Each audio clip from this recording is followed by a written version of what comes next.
अनुभवी ज्ञानाला आधुनिक तंत्रज्ञानाची जोड, तत्पर उपचारांना माया ममतेची जोड. हे आहे कोल्हापुरातील Sai Sparsh children's hospital. Doctor Venkatesh Tarkasband, doctor Vijay Gawade आणि डॉक्टर अमोल गिरवलकर यांचा प्रदीर्घ अनुभव आणि बालरोग क्षेत्रातील प्रावीण्य यामुळे साई स्पर्श हॉस्पिटल आहे 0 ते 18 वयोगटातील बालकांचं आरोग्य जपणारं विश्वासार्ह हॉस्पिटल.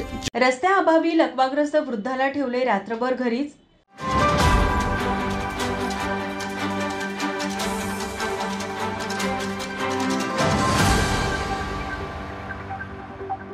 चंदगड तालुक्यातील बुजवडे धनगरवाडा येथील नवलू बिरू कस्तुरे वय 75 यांना शनिवारी मध्यरात्री अर्धांगवायूचा झटका आला. परंतु रस्ता नसल्याने त्याच अवस्थेत त्यांना सकाळपर्यंत घरात ठेवून सकाळी डोलीत घालून मुख्य रस्त्यापर्यंत आणले. त्यानंतर खासगी वाहनाने रुग्णालयात दाखल करण्यात आले. कस्तुरे यांना मध्यरात्री 3 वाजता अर्धांगवायूचा झटका आल्याने त्यांच्या शरीराची एक बाजू पूर्ण लुळी पडली. त्यांना तातडीने रुग्णालयात नेणे गरजेचे होते, पण रस्ता नाही. त्यात रात्रभर धोधो पाऊस पडत होता, त्यामुळे कस्तुरे यांना रुग्णालयात नेता आले नाही.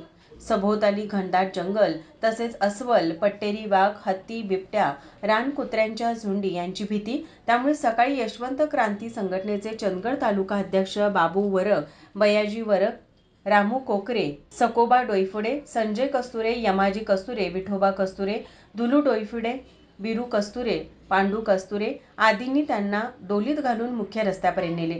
तेथून खासगी वाहनाने त्यांना दवाखान्यात दाखल करण्यात आले.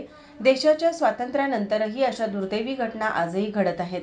निवडणुका आल्या की लोकप्रतिनिधींकडून आश्वासनांची खैरात करण्यात येते, त्यानंतर मात्र जनसमस्यांकडे सोयीस्करपणे दुर्लक्ष होत असल्याचे येथील नागरिकांचे मत आहे.